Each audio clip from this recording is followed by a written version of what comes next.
the question I've been asked, I'm afraid, is one which I'm not really able to answer. Please address celibacy in the priesthood. Oh, celibacy.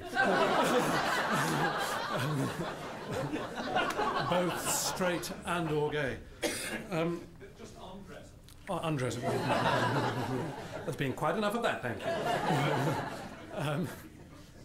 Now, I think that Vincent's points, I agree with. I think there's a difficult thing. There's a difficult thing here. A mixture of something that is good in itself, which then becomes a trap when it becomes a club culture. And I like to make a distinction between celibacy, which can be chosen, embraced, and lived by some people,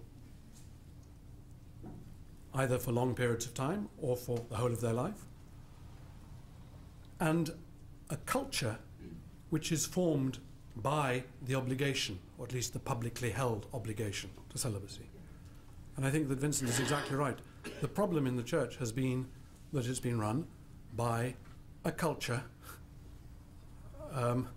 which has been formed by a group, a certain sort of group think that goes along with an obligatory male celibate culture. I think that that's one of the problems that led to what I would call just gross failures of intelligence concerning the child abuse matter. I think because people were so used to living in this is a glass house in which we don't throw stones, that they were genuinely unable to distinguish between gay and paedophile.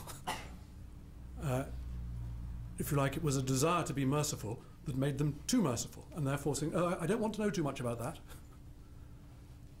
Now, that's an unacceptable form of ignorance, as Vincent has pointed out. And it's one which I think has begun to change, really, because law has made it change. And I mean legislation, not just the Cardinal in Boston, the former Cardinal in Boston. Because legislation has made it change, because insurance companies have made it change, but also largely because the way in which the presence of women in what used to be all-male societies has simply altered the landscape of all our cultures unrecognizably, so that what used to be normal has come to look silly. And that's the big challenge for us in the future. How are we going to find ways of maintaining what is good in allowing some people and honoring some people in the choice of a celibate lifestyle without making it an obligation which is a condition for employment, which manifestly doesn't work, which drastically diminishes the number of people who might be fruitful servants. And this is, of course, entirely independently of whether they're straight or whether they're gay.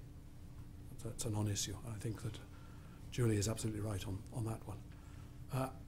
I'm not the best person to speak to this myself. I was a member of a religious order. I had vows. I discovered those vows to be invalid. I have not got any answer from any church authority as to invalidity or otherwise of them. I can't be. So I have no sense myself of whether I'm celibate or not. Whether I'm meant to be celibate or not. I've got no particular reason to think that I am meant to be celibate. I haven't yet been gifted with my Jack Twist or my Ennis Del Mar. Or maybe I just am one of life's Ennis Del Mars. If I am, please pray that I don't be. Thank you very much.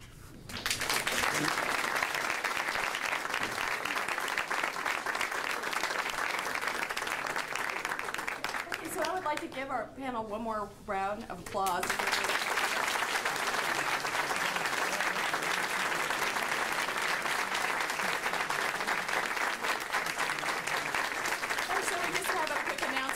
One is that our next talk will be at St. Agnes in the series. It's talking about alienated Catholics, those people who feel like they're on the margins. It was not just limited to gay and lesbian issues. We'll be talking about women's issues, being divorced, having different views. And so hopefully you have a flyer, but also look for it on the USF website, the Lane Center website. The other is that we have three more announcements. So the other one is, if you all, those of you who are still around, could helps us stack the chairs. We're going to stack the chairs, but it also helps us if we can help Most Holy Redeemer. And I also want to thank Most Holy Redeemer for having us here.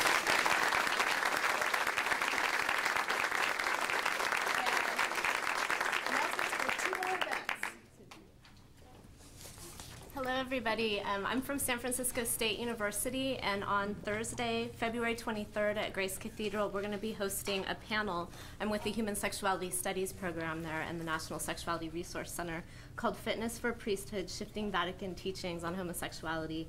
And we have Gilbert Hurt, who is an internationally known cultural anthropologist. He's our director. He'll be moderating. Gregory Herrick, who testifies in front of Congress all the time on sexual stigma and discrimination and heterosexism. Mark Jordan, who is professor of religion at Emory University. Father Jim Schexnayder, who's a priest and resource director of the National Association of Catholic Diocesan Lesbian and Gay Ministries.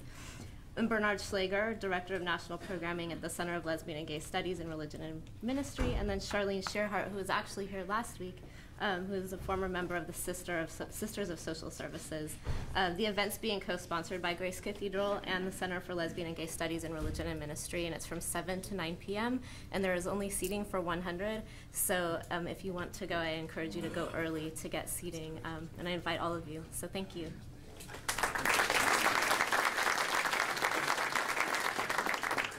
Hi, I'm Deacon Brian Bromberger on staff here at Most Holy Redeemer, and I just want to, well, two things. One, just to say how grateful we are to have the students from USF and also San Francisco State here. We are going to want to be doing more kind of mutual events like this to get, this wonderful crowd here. Thank you all for coming.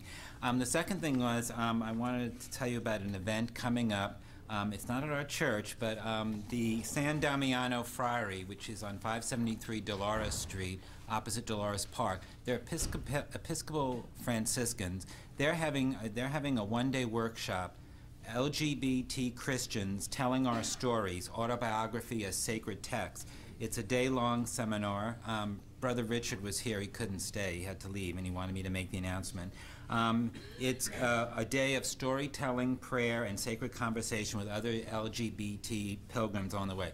They're extremely queer-friendly, and they wanted to, the flyers are on the table. It says suggested donation $50, but that's strictly sliding scale, he said. So students, you're welcome to come. And technically, it's only limited to 10 people, so make your reservations quickly. But the flyers are on the table. And once again, we're so glad to have you, and we'll be having more events like this. Before I forget, we do have questionnaires for you guys. They only take a minute. They're read. They also help us put on more events. So. Yes.